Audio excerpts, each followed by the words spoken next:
chicos, ¿cómo están? Nosotros les vamos a exponer acción de nulidad absoluta y relativa y acción pauliana. A continuación, mi compañera Ana Gamba va a comenzar con la explicación. Buen día, hoy hablaremos sobre la acción de nulidad. Empezaremos por el concepto. La nulidad consiste en la ineficacia de los actos procesales que se han realizado con violación de los requisitos que la ley ha instituido para la validez de los mismos. Encontramos la nulidad absoluta en el artículo 1741 del Código Civil y consiste de que es una violación u omisión de un precepto de orden público, como lo es no cumplir con los requisitos esenciales para la celebración del acto jurídico. Ahora bien, ¿y cuáles son los elementos existenciales? Encontramos que son el consentimiento, el objeto y causa ilícita, la incapacidad absoluta y la solemnidad. Si falta alguno de ellos, el acto jurídico no existe, es decir, está investido de nulidad absoluta. Los requisitos de validez encontramos que es la licitud, entendiendo que por esta, que el acto se hubiere realizado de acuerdo a las leyes. Pues bien, si no se presenta este requisito de la licitud, es decir, si el acto es contrario a la ley o es ilícito, entonces la nulidad también será absoluta. Ahora vamos con las características. Encontramos que es inconfirmable. Cuando hablamos de que la nulidad absoluta es inconfirmable, debemos de entender que por más de que yo con conductas posteriores a la celebración del acto trate de reiterar o corroborar mi consentimiento, y pues esto no puede ser objeto de convalidación. El plazo de prescripción es de 10 años. Encontramos otra característica que es que requiere declaración judicial y estas son declaradas por un juez de oficio cuando aparece de manifiesto en el acto o contrato. Por último, tenemos que la nulidad se caracteriza porque puede ser solicitada a petición de cualquier persona, no solo los que intervinieron en el acto, sino cualquier otro tercero que haya tenido conocimiento de la celebración del acto, carente de algún elemento esencial o bien sea contrario a la ley. Si es así, puede pedir a la autoridad competente que se le declare la nulidad del mismo. Un contrato civil o comercial puede adolecer de alguna causa de nulidad, evento en el cual la parte interesada puede exigir la declaratoria de nulidad del contrato. Nulidad relativa. La nulidad relativa hace referencia al vicio que sufre el contrato que puede ser saneado o solventado por las partes. El tercer inciso del artículo 1741 del Código Civil señala lo siguiente. Cualquiera otra especie de vicio produce nulidad relativa y da derecho a la rescisión del acto o contrato. Es decir, que cualquier otro vicio que no cause nulidad absoluta causará nulidad relativa, la que sí puede ser subsanada por las partes si es voluntad o interés.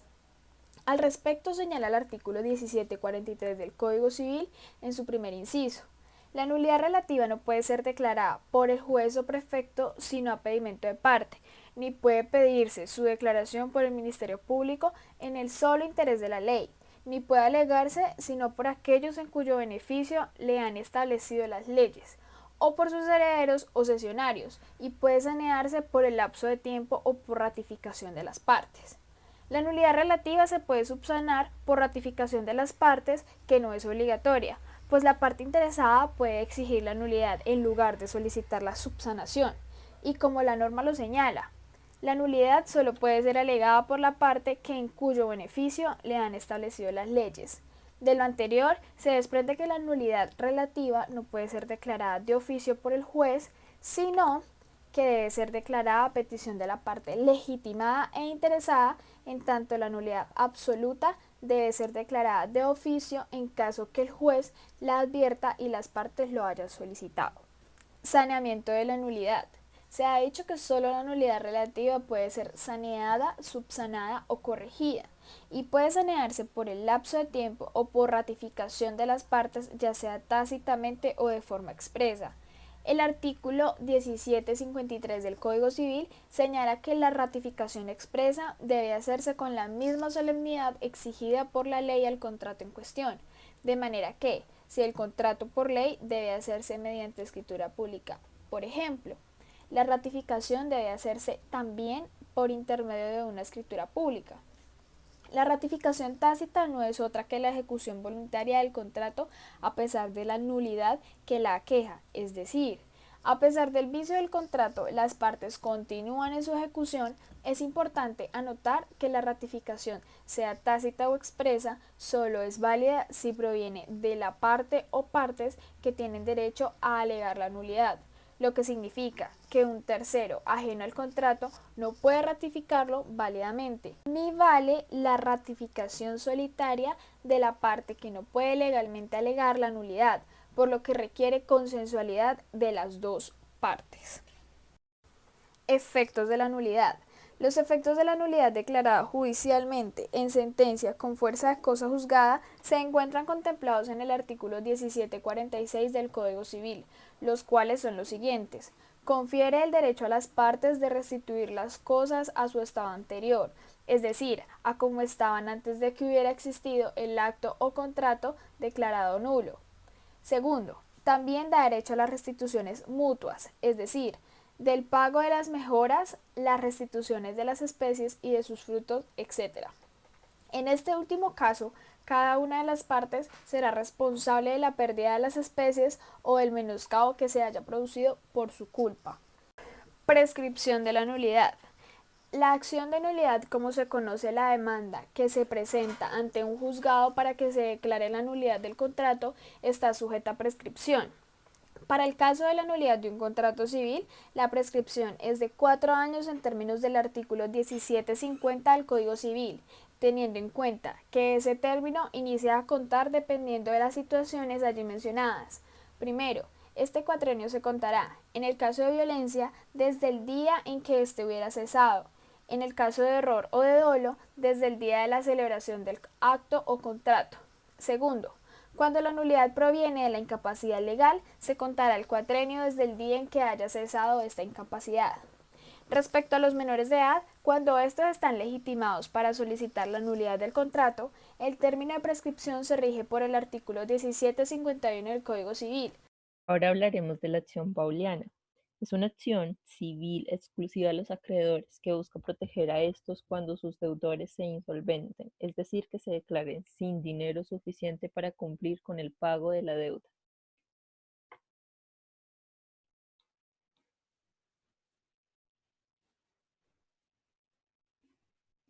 Es importante, como primera aclaración,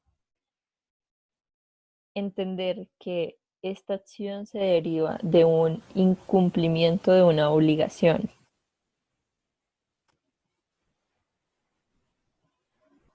Veamos un ejemplo. Pepito le debe a Pedro. Llegado el momento de que Pepito pague esa deuda, decide enajenar, es decir, vender sus bienes, cometiendo así un acto fraudulento y por supuesto de mala fe, declarándose insolvente, y deja a Pedro sin bienes que perseguir.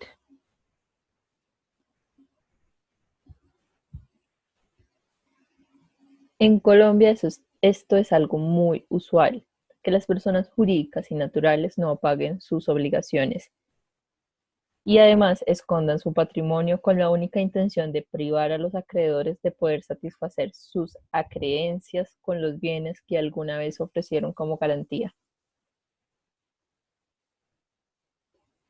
Veamos los requisitos de la acción pauliana. Para que esta acción prospere y se logre la revocación de los negocios o actos mediante los cuales el deudor se insolventó, se necesitan 3 requisitos. Primero, que exista un crédito a favor del demandante y a cargo del demandado. Segundo, que el acto del cual se busca la revocación haya constituido fraude, haya perjudicado al acreedor, es decir, al demandante, o lo que es lo mismo, que haya causado la insolvencia del deudor. Y en tercer lugar, que exista mala fe, o como lo ha definido el artículo 2491 del Código Civil, conociendo a ambos, otorgante y adquirente, el mal estado de los negocios del primero. Traslademos esto a un ejemplo más jurídico. Cuando en un proceso ejecutivo las medidas cautelares no sean efectivas, ya que pueden ser negativas por varias razones, pero una de las más comunes es que, enterado el demandado del proceso ejecutivo, proceda a transferir su patrimonio a un tercero de confianza por medio de contratos simulados, con la única intención de que dicho tercero sea quien se repute como titular de los bienes, para que no se pueda concretar ninguna medida de embargo sobre los mismos. Como quiera que el deudor en el papel ha dejado de ser el dueño.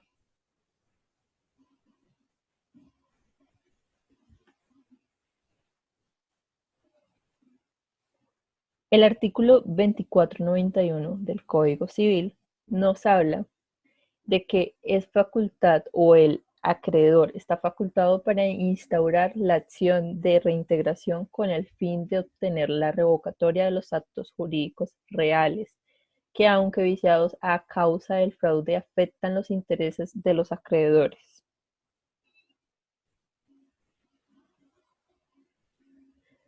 También nos dice este mismo artículo 2491 que se podrán exigir la revocación de actos a título tanto oneroso como gratuito.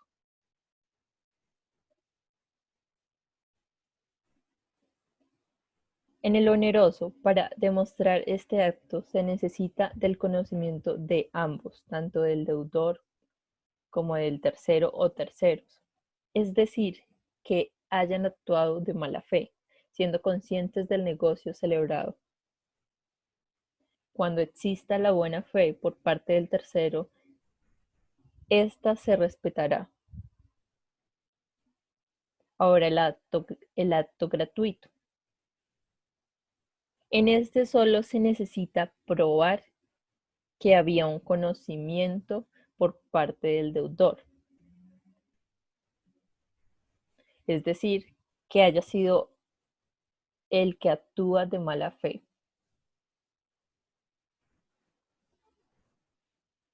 El artículo 167 del Código General del Proceso nos habla de la carga de la prueba.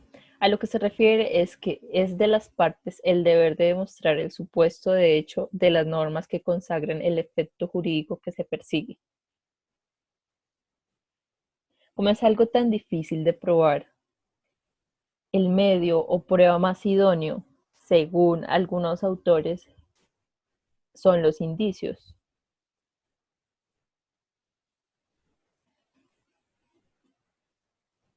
De nuevo, el artículo 2491, de manera no muy específica, nos menciona qué actos se pueden revocar o se podrán revocar gracias a la acción pauliana.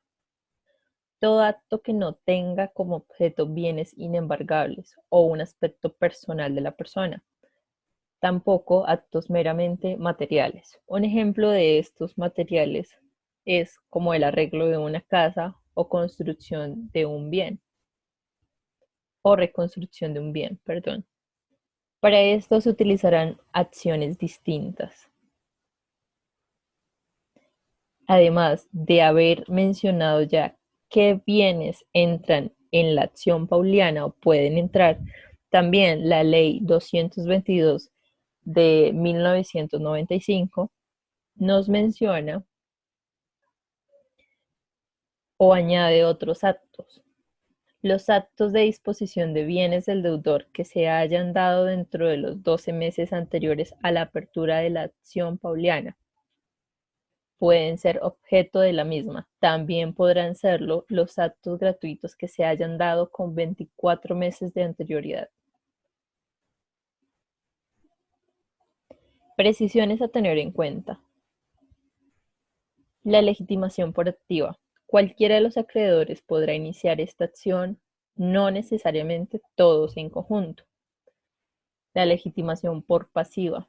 recae en el deudor fraudulento y el tercero o terceros con los que haya negociado de mala fe. La prescripción prescribe 1 año después del acto que se busca o pretende revocar. De allí es importante que el acreedor esté pendiente de los negocios del deudor, si es que sospecha que éste no le pagará, y o que puede tratar de insolventarse para evitar el pago de la deuda mediante el embargo de sus bienes. Otra precisión es una acción propia del acreedor que busca proteger al mismo. Por último, es importante entender que es una acción personal, es decir, que persigue a la persona, en este caso al deudor. Al momento de iniciar una acción, se tendrá en cuenta el factor territorial, fuero personal.